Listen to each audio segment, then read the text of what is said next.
wabarakatuh. Ketemu lagi dengan saya Komarudin ya. Kali ini kita akan membahas mengenai klasifikasi tanah. Jadi diharapkan teman-teman atau mahasiswa bisa mengklasifikasikan jenis tanah berdasarkan USDA, AASTO, dan USCS.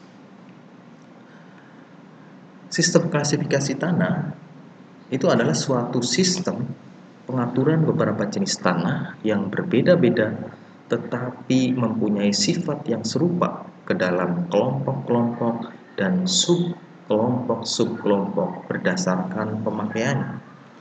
Sistem klasifikasi ini memberikan bahasa yang mudah untuk menjelaskan secara singkat sifat-sifat tanah yang bervariasi tanpa penjelasan yang terperinci. Jadi kalau kita mau menyebutkan orang, itu biasanya kita lebih mudah menyebutkan namanya. Misalnya Mas Budi, itu seperti itu. Jadi lebih mudah. Ada beberapa jenis-jenis klasifikasi. Ini yang pertama, itu berdasarkan tekstur, kemudian juga berdasarkan pemakaian. Berdasarkan pemakaian, itu terdiri dari sistem berdasarkan AASTO, juga berdasarkan USCS. Klasifikasi berdasarkan tekstur, ya, atau yang disebut USDA, ini adalah biasanya berdasarkan partikel tanah relatif sangat kecil, diistilahkan yaitu tekstur. Tekstur yaitu menentukan sifat halus dan kasarnya butiran tanah, sehingga klasifikasi ditentukan berdasarkan ukuran batas butir yang dimiliki oleh tanah yang bersangkutan. Sesuai dengan USDA atau Badan Pertanian Amerika, tanah dibagi menjadi 3 jenis menurut ukuran butirannya. Yang pertama yaitu pasir, yaitu dengan butiran ukurannya adalah diameter 2 sampai 0,02 mm. Sedangkan lanau atau debu, butiran dengan diameter 0,02 sampai 0,05 mm. Dan yang terakhir yaitu lempung atau liat, itu dengan butiran diameter kurang dari 0,02 mm. Nah, ini adalah tabel klasifikasi tanah berdasarkan USDA. Anda lihat di sini ada 0 angka ya, 0 sampai 100. Ya, kemudian juga di sini ada 0 sampai 100. Ya, ini juga sama, 0 sampai 100. Ini menunjukkan persentase ya.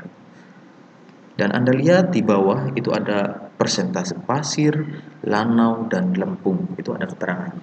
Cara bacanya bagaimana untuk mendapatkan klasifikasi berdasarkan USDA? Ya, ini ada segitiga teksturnya. Berikutnya, nah diagram di atas itu adalah diagram segitiga tekstur tanah. Pertama, kita harus menguji analisa saringan. Kemudian, tentukan masing-masing prosentasenya.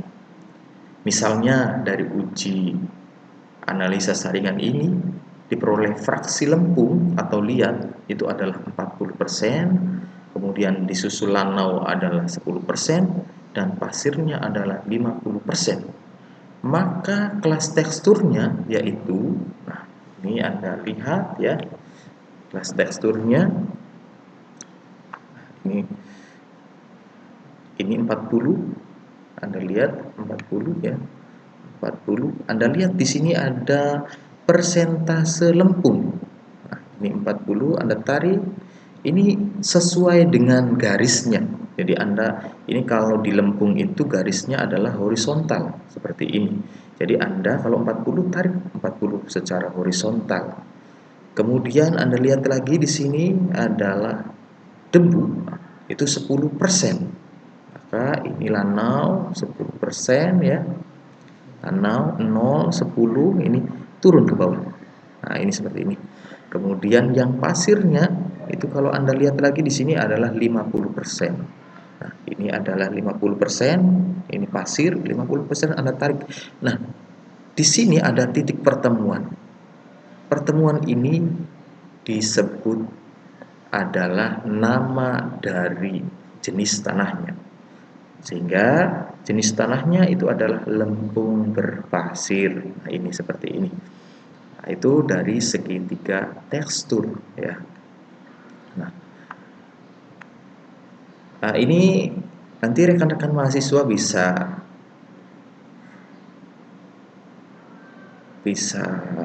bisa mengerjakan ya dari segitiga tekstur ini. Silahkan mahasiswa nanti ini sebagai tugas ya. Silahkan seperti itu. Kemudian kita lanjutkan. Nah, tabel korelasi kelas tekstur tanah dengan 4 macam produksi pertanian. Jadi sebenarnya sekali lagi yang segitiga tekstur ini adalah untuk pertanian. Jadi kalau Anda lihat ini ada jagung, pinus dan lain-lain ya. Ini adalah produktivitas tanah, jenis tanah terhadap berbagai macam tumbuhan. Jadi ini sebenarnya tidak cocok di teknik sipil ya, tetapi sekali lagi ini adalah bagian dari teknik mengklasifikasikan tanah. Ya, tapi ini sebenarnya kalau saya lihat lebih cocok kepada pertanian ya. Nah, kemudian ada klasifikasi berdasarkan pemakaian.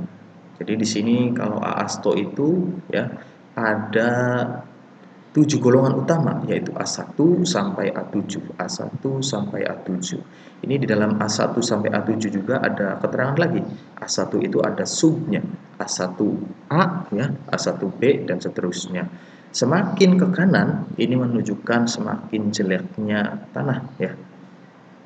Nah, ini juga didasarkan pada sama ya hasil analisa saringan, tetapi juga ada batas-batasnya di sini. Kemudian juga kualitas tanah ini bisa ditentukan dari perhitungan indeks grup atau grup indeks atau GI ya. Jadi ini tabelnya, klasifikasinya, jadi ada A1 sampai A7.